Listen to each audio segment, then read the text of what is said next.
Soal nomor 21, perhatikan gambar berikut. Berdasarkan infografik di atas, pernyataan yang paling tepat tentang upaya mengurangi dampak langsung yang ditimbulkan adalah. Nah, maksudnya bagaimana upaya mengurangi dampak langsung yang ditimbulkan dari perubahan iklim. Untuk menjawab soal nomor 21, kita harus tahu apa masalah yang terjadi. Permasalahan yang terjadi adalah perubahan iklim, suatu kondisi di mana naiknya suhu di permukaan bumi sehingga menyebabkan salju dan es itu mencair. Terjadinya pemanasan suhu karena adanya gas karbon dioksida atau CO2 dan polutan udara lain yang berkumpul di atmosfer bumi. Akibatnya, energi panas matahari akan terperangkap di dalam atmosfer bumi dan tidak bisa keluar atau memantulkan kembali ke permukaan. Nah, bagaimana upaya mengurangi dampak langsung yang ditimbulkan? Tentu dengan mengendalikan laju deforestasi dan degradasi lahan untuk mengurangi konsentrasi karbon dioksida. Karena mengendalikan laju deforestasi dan degradasi lahan itu secara langsung mengurangi emisi karbon dioksida ke atmosfer yang merupakan salah satu penyebab utama dari perubahan iklim. Nah, ini adalah langkah langsung yang dapat diambil untuk mengurangi dampak perubahan iklim dengan menjaga dan meningkatkan kapasitas hutan untuk menyerap karbon dioksida. Maka jawaban nomor 21 adalah yang C. Soal nomor 22, perhatikan peta berikut. Ini merupakan peta prevalensi balita stunted atau tinggi badan menurut umur. Pertanyaan soal, pernyataan yang paling sesuai dengan peta adalah. Nah, untuk menjawab soal nomor 22, kita harus tahu apa itu stunted. Stunted atau stunting adalah kondisi ketika pertumbuhan anak terhambat, sehingga tinggi badan anak lebih pendek dari standar yang seharusnya. Ini kita bisa istilahkan dengan kekurangan gizi, anak-anak yang kekurangan gizi, sehingga pertumbuhannya terhambat. Sekarang kita perhatikan keterangan yang ada pada peta. Daerah yang berwarna hijau itu tingkat stuntingnya sangat rendah. Daerah warna kuning itu sedang, daerah warna merah itu tinggi, daerah warna hitam sangat tinggi. Mana pernyataan yang paling sesuai dengan peta? Yang A, angka prevalensi stunted Provinsi Sulawesi Barat dan Sulawesi Tenggara lebih tinggi daripada Provinsi Sulawesi Selatan dan Sulawesi Utara. Sulawesi Barat itu berwarna merah, Sulawesi Tenggara juga berwarna merah, maka tingkat stunting atau stuntednya itu tinggi. Sulawesi Selatan dan Sulawesi Utara itu berwarna kuning, ini utara, ini selatan, berwarna kuning, berarti dia sedang. Maka tempat yang A ini, angka prevalensi stunted Provinsi Sulawesi Barat dan Sulawesi Tenggara lebih tinggi daripada Provinsi Sulawesi Selatan dan Sulawesi Utara. Nah, jawaban yang B, jawaban C, jawaban D itu tidak tepat. Intinya untuk menjawab soal nomor 22, lihat aja keterangan yang ada pada peta ini. Nanti kita sesuaikan. Keterangan pada peta itu sudah ada. Maka yang nomor 22 adalah yang A. Soal nomor 23, perhatikan penggalan ayat berikut. Berdasarkan makna tersirat dalam penggalan ayat tersebut, pernyataan tentang persebaran lokasi usaha yang paling tepat adalah makna tersirat, berarti makna tersembunyi. Ini merupakan Quran Surat Al-Baqarah ayat 233. Dan jika kamu ingin menyusukan anakmu kepada orang lain, maka tidak ada dosa bagimu memberikan pembayaran dengan cara yang patut sewajarnya. Nah, ayat tersebut mengajarkan pentingnya keadilan dalam pembayaran, yang dalam konteks persebaran lokasi usaha dapat diartikan bahwa biaya sewa harus sesuai dengan nilai yang adil dan patut. Di pinggiran kota, biaya sewa biasanya lebih rendah dibandingkan dengan pusat kota atau CBD, sehingga unit residen yang terletak di pinggir kota akan memiliki sewa yang lebih rendah. Nah, ini merupakan keadilan. Kalau yang di pinggiran kota itu murah biaya sewanya, kalau di kota itu tinggi. Nah, itu kan adil, sesuai dengan makna Quran Surat Al-Baqarah ayat 233. Maka jawaban yang tepat untuk soal nomor 23 adalah yang C. Soal nomor 24, perhatikan tabel berikut. Berdasarkan data di atas, pernyataan yang paling tepat mengenai neraca perdagangan Indonesia tahun 2013 sampai 2017 adalah, nah, untuk soal nomor 24, ini tergantung kejelian kita melihat informasi yang ada pada diagram, grafik, atau gambar ini. Kalau kita lihat gambar, nilai ekspor migas itu lebih rendah daripada non-migas, berarti non-migas tinggi nilai ekspornya, maka yang A salah. Yang B, nilai impor non-migas lebih rendah dibandingkan nilai impor migas.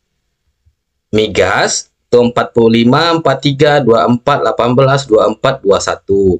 Nah, non-migas itu 141, 134, berarti tinggi yang non-migas, bukan rendah, maka yang B juga salah. Yang C, neraca perdagangan non-migas selalu menunjukkan tren positif. 8, 11, 13, 15, 20. Nah, ini menunjukkan tren kenaikan, berarti dia trennya positif. Maka yang C jawabannya benar.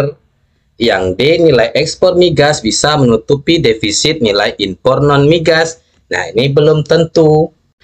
Karena selisih nilai ekspor migas dengan impor non-migas itu angkanya sangat jauh sekali, sehingga belum tentu bisa menutupi defisit atau kekurangan.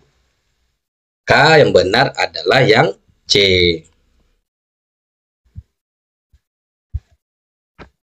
Nomor 25, perhatikan visi kemaritiman Indonesia berikut. Visinya itu menjadikan sebuah negara maritim yang berdaulat, maju, mandiri, kuat, serta mampu memberikan kontribusi positif bagi keamanan dan perdamaian kawasan dan dunia sesuai kepentingan nasional.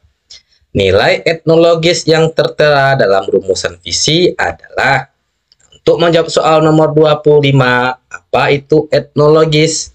Nilai etnologis mengacu pada nilai-nilai budaya, adat istiadat, dan tradisi suatu masyarakat.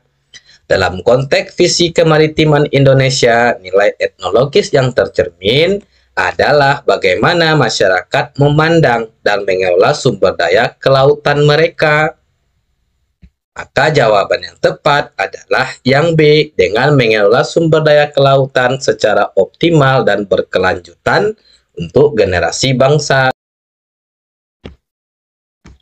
Soal nomor 26, perhatikan penggalan ayat berikut. Pertanyaan soal, berdasarkan penggalan ayat tersebut, penanganan yang paling tepat terkait isu Myanmar di ASEAN Youth Forum adalah Zahara fasadu fil bari wal bahri bima kasabat aidinas. Nah, ini selalu ayatnya. Jadi kalau soal yang berayat, yang integrasi Al-Quran dan hadis, ayat-ayat dan hadis yang digunakan itu saja setiap tahun. Maka silahkan dipelajari. Nah, kalau kita terjemahkan Quran Surat Ar-Rum ayat 41 ini, telah tampak kerusakan di darat dan di laut disebabkan karena perbuatan tangan manusia. Nah, ayat tersebut menunjukkan bahwa kerusakan di darat dan laut adalah akibat tindakan manusia. Dalam konteks konflik di Myanmar, penanganan yang paling tepat adalah melalui dialog persuasif. Kenapa dialog persuasif? Karena di sini ASEAN Youth Forum, di forum ASEAN, maka dengan melakukan dialog persuasif pemerintah dengan negara anggota. Karena dengan demikian memungkinkan pemerintah dan negara-negara ASEAN untuk bekerja sama secara konstruktif, mengurangi konflik, dan membangun solusi yang damai dan berkelanjutan, yang pada gilirannya dapat mengurangi kerusakan yang disebabkan konflik tersebut. Maka jawaban yang benar adalah yang D. Nomor 27, kota Stockholm, ini ibu kota Rusia, mendapat predikat kota berkelanjutan dunia tahun 2023 oleh World Environment Community. Kota-kota di ASEAN yang paling berpotensi dikembangkan seperti ibu kota Rusia ini apa? Yang bisa dikembangkan itu kotanya harus sama seperti kota Stockholm. Kota Stockholm ini kota yang berkelanjutan, berarti ramah lingkungan. Nah, kota-kota tersebut adalah kota Balikpapan di Indonesia. Karena kota Balikpapan di Indonesia dikenal dengan upaya pelestarian lingkungan dan infrastruktur hijau, serta upaya untuk mengurangi emisi karbon. Selanjutnya, kota Marikina di Filipina. Kota ini dikenal sebagai kota yang ramah lingkungan dengan sistem pengelolaan sampah yang baik dan jalur sepeda yang luas. Selanjutnya itu kota Temburong di Brunei. Nah, kota ini dikenal dengan upaya konservasi hutan hujan tropis dan promosi pariwisata berkelanjutan. Maka jawabannya adalah yang A. Soal nomor 28, perhatikan ayat berikut. Pertanyaan soal, penyebab paling tepat dari peristiwa berikut yang sesuai dengan makna ayat di atas adalah, nah ini merupakan Quran Surat Al-Infitar ayat 3, apabila lautan diluapkan. Nah ini bisa peristiwa banjir ataupun peristiwa tsunami. Mana gambar yang sesuai dengan peristiwa banjir atau tsunami? Nah yang sesuai adalah yang C.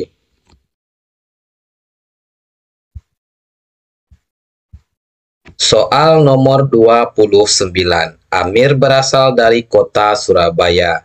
Di Jakarta, Amir bekerja sebagai karyawan di perusahaan garmen. Amir merupakan lulusan perguruan tinggi. Bestari berasal dari Jakarta dan termasuk lulusan perguruan tinggi. Di Surabaya, Bestari bekerja sebagai karyawan di perusahaan garmen. Sedangkan Cantika itu berasal dari kota Malang. Di Surabaya, Cantika bekerja sebagai karyawan di perusahaan garmen. Cantika merupakan lulusan SMA.